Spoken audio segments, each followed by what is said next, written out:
యేసుక్రీస్తు తన చిన్న వయసులో భారతదేశానికి వచ్చాడని కొంతమంది రచయితలు, కొన్ని యూట్యూబ్ ఛానల్స్ చెప్తుంటాయి. యేసు జీవితంలో బైబిల్లో చెప్పని కొన్ని సంవత్సరాలను వాళ్ళు missing days of Jesus Christ అని పిలుస్తారు. అయితే ఈ పేరు ఎవరు పెట్టారు?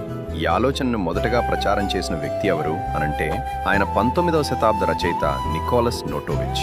అతను యేసు 12 నుంచి 30 సంవత్సరాల మధ్యలో మిస్ అయ్యాడని, ఆ మిస్సింగ్ ఇయర్స్ లో ఆయన హిమాలయాల్లో జీవించాడని, నలంద యూనివర్సిటీలో చదువుకున్నాడని రాశాడు. తర్వాత ఈ కథను థియోసాఫికల్ ఉద్యమం వాళ్ళు మరియు అహ్మదియా ఉద్యమం స్థాపకుడు మిర్జా గులాం అహ్మద్ ముందుకు తీసుకెళ్లారు. వాళ్ల ఉద్దేశం ఏమిటంటే యేసును దేవునిగా కాకుండా ఒక సాధారణ గురువుగా చూపించడం. దీనివల్ల క్రైస్తవ్యం డౌన్ అవుతుంది అని వాళ్ళు అనుకున్నారు. కానీ ఈ వాదనలకు అప్పటి చర్చ్ ఆఫ్ స్కాట్లాండ్కి చెందిన బ్రిటిష్ మిషనరీ జే Archibald Douglas Hemis Nicholas Notovitch చెప్పిన మఠానికి వెళ్లి పరిశీలించాడు.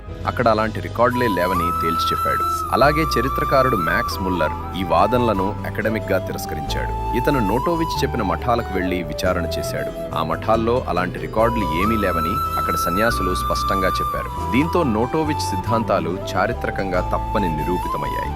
యేసు భారతదేశానికి వచ్చాడని బైబిల్లో లేదు, రోమన్ చరిత్రలో లేదు, అలాగే యూదుల రికార్డుల్లో కూడా లేదు. నికోలస్ నోటోవిచ్ రాసినటువంటి కథలు పూర్తిగా తప్పుడు రచనలు. అలాంటి రచనలు లోకంలో చాలా వచ్చాయి, కానీ పరిశీలన జరిగాక అవి కూలిపోయాయి. అందుకే చరిత్ర చెప్పేదొక్కటే, యేసుక్రీస్తు భారతదేశానికి రాలేదు, మరే యూరోపియన్ కంట్రీస్ కి కూడా వెళ్ళలేదు. ఆయన నజరేతులోనే తన తండ్రి యోసేపుతో కలిసి కార్పెంటర్ పనిచేశాడు. అందుకే ప్రజలు ఆయనను కార్పెంటర్ కుమారుడు మరియు కార్పెంటర్ అని పిలిచారు. 30 ఏళ్ల వయసులో ఆయన సేవ ప్రారంభించాడు. నమ్మితే ఆమేన్ అని కామెంట్ చేయండి.